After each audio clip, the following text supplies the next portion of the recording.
Hello everyone and welcome back to another episode of Warcry 2.0. This time we're taking a look at the Slaves to Darkness. I know some of you have been waiting for this one very long, but here it is finally. Also just to let you everyone know, we are down to our last 3 factions after this I think, and then we'll get into our tier list, so it's just around the corner. Hold on tight, skies. Anyways, what new stuff did we get? Well, first off, we interestingly got 2 new Chaos Warrior variants. Sorry, the Halberd and the Great Blade. The Halberd is 165 points, movement 4, toughness 6, 15 wounds. Already toughness 6. I'm thinking that's probably bad because you're overpaying for toughness. And looking at the damage output, you know what I mean. He has a range of 2 attacks, strength 4, 2, 5 damage for only 3 points of damage on average for 165 points. That's pretty lousy. The Chaos Warrior with Great Blade, on the other hand, is 170 points. He has a move of 4, toughness 5, 15 wounds, so also quite survivable, although very expensive.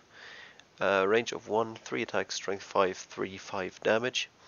That puts him at 7.1 damage on average, a lot more than the Halberd, and pretty serious there. However, the one issue he has really is that he's almost the same as the Chosen with Great Weapon, though the Chosen is 10 points more expensive, but the Chosen gets a very good ability on a quad, has 3 wounds more and does slightly more damage.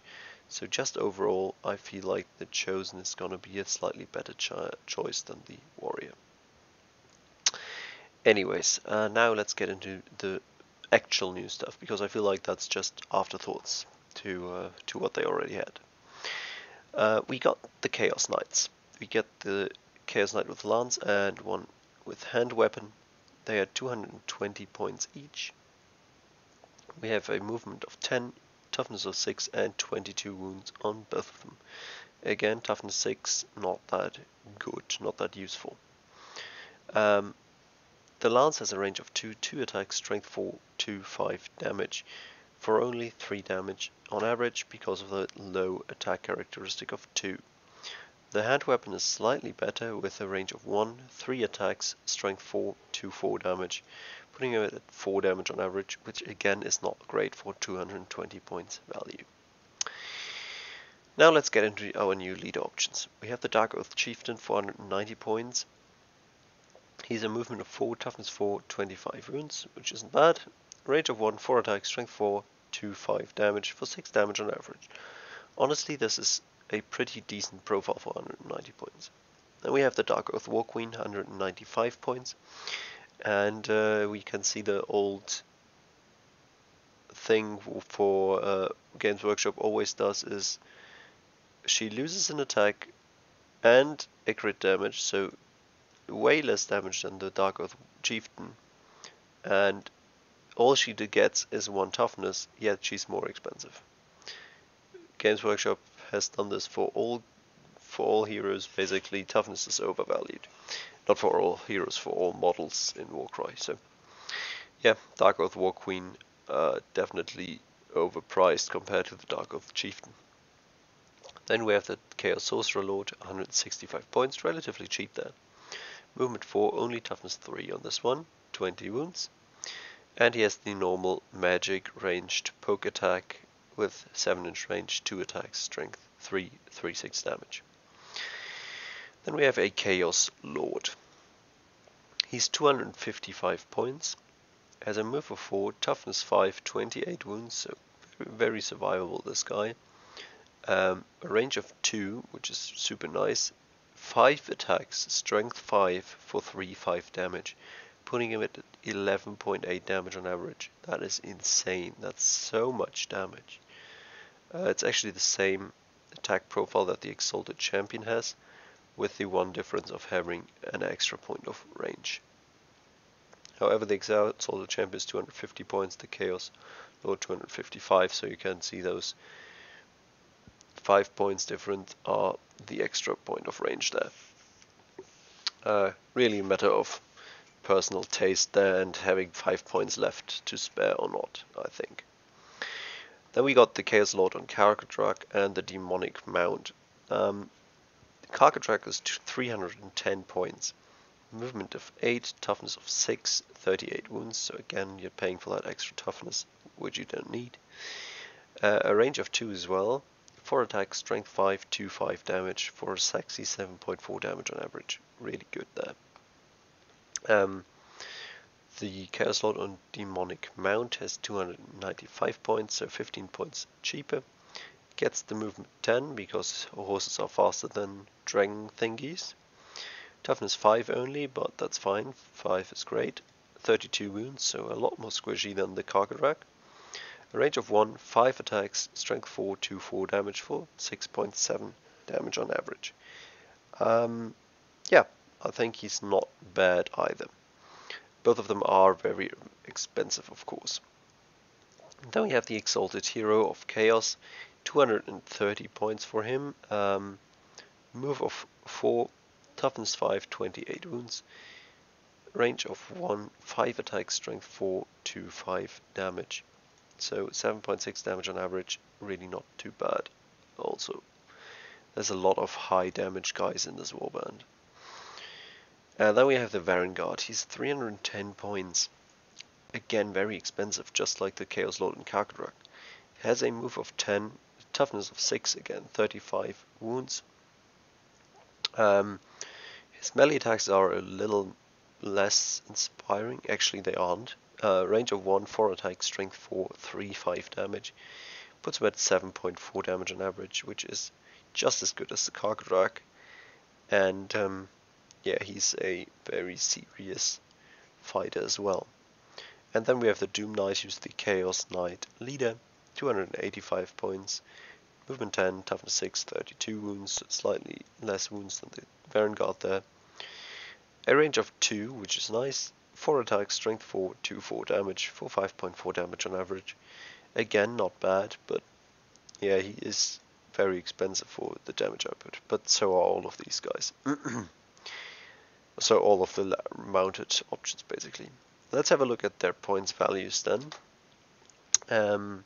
So, yes. First off, for the new Chaos Warriors, we can see that the Halberd obviously isn't worth her points, unsurprisingly, whereas the Great Blade definitely is. But as I said, you kind of have to make the choice between Great Blade and Great Weapon there. I feel like the Great Weapon is, so the Chosen is just gonna be a little bit better. Yes, on the Chaos Knights, we can see that their damage output is really poor, especially considering their points. The Lance is really, really bad, so I do not recommend bringing either of them. The Dark Earth Chieftain is not bad value for points, whereas the Dark Oath Ward Queen is. She does get the high survivability, but I don't really know that you need it, because these guys are pretty survivable, as is the entire warband is really. Sorry, I want to do that. Okay. Yes, so that's that. Then obviously the Sorcerer isn't great points value. You're not going to be surprised. The Chaos Lord is crazy points value. Really, really high damage output, as I said. But again, in kind of competition with the Exalted Champion from the Chosen. Then we have the Chaos Lords, the Riding Ones, and let's stuff them in the group with the Varangard and the Doom Knight as well. All of those are kind of the same stuff. You get decent mobility, insanely high survivability, but a bit lower on the damage output end. And then we have the Exalted Hero of Chaos, who obviously does do good damage. So, what new abilities did we get? We did not get any new unit abilities. We have the charge for all our mounted guys. We have a small charge for our shielded guys, which we're not going to bring because shields suck. And then we have a very good quad for the Chosen, which is basically giving a bubble of 6 of value, half the value bonus attacks to everyone within 6 inches of you, which is just very, very nice. However, you do need to take someone down, which shouldn't be a problem for Chosen because they deal a ton of damage. For our lead abilities, well, the Sorcerer can get 1 attack and 1 strength to a friendly unit within 8 inches of him. At first glance I thought that was a good one, but it's only for 1 attack action, which I think is a bit sad, so that makes the Sorcerer a bit of a no for me.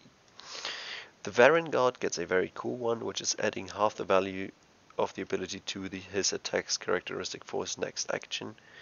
On average, that's not going to do more than Onslaught if you're attacking twice, but he is a fast unit with 10-inch movement, so you can have a big old move of 10, get into combat with something, and then add 2 attacks for your 1 action that you're going to get.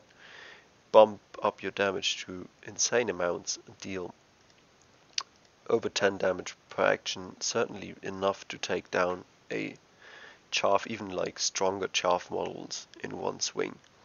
So he's a very, very dangerous hunter, basically. Then we have a triple for the champion guys, so guys with the champion rune mark, that's the War Queen, the Chaos Lord, and the Exalted Hero of Chaos.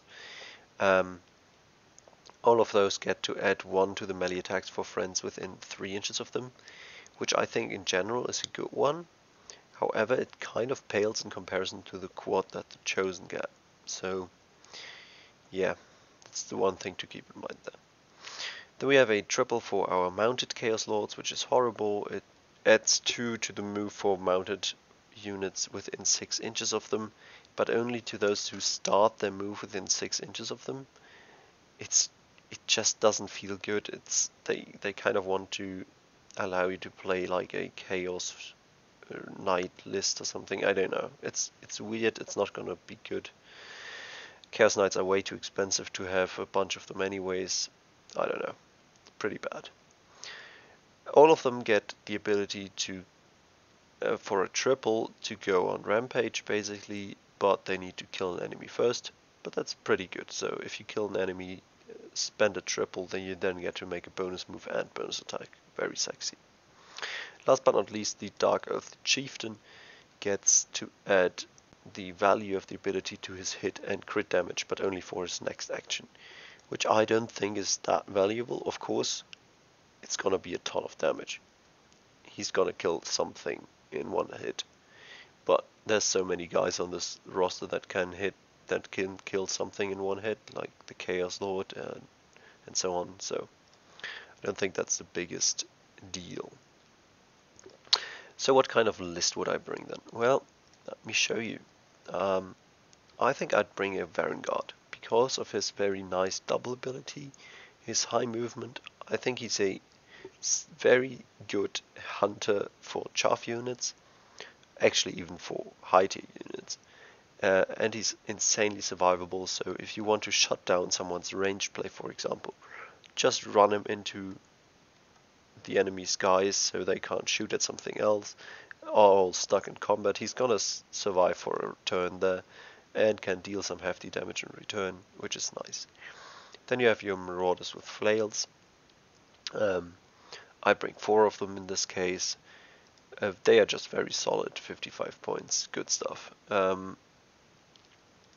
One chosen with great weapon because I love the quad, and I think that having that high damage output is gonna be very good. And then I'd bring 2 Chaos Warriors with double weapons, just because for 145 points they bring a lot to the table. They are very survivable for this kind of point value. They have very good damage output for this kind of points value. So they are just all round good units. Backed up by a bunch of Chaos Marauders to give them the activations they need. 8. You're gonna have 8 fighters with some very powerhousey guys in there and enough activations and movement to make an impact on most objective. So that's my take on the Slaves to Darkness. Thank you very much for watching and see you in the next one.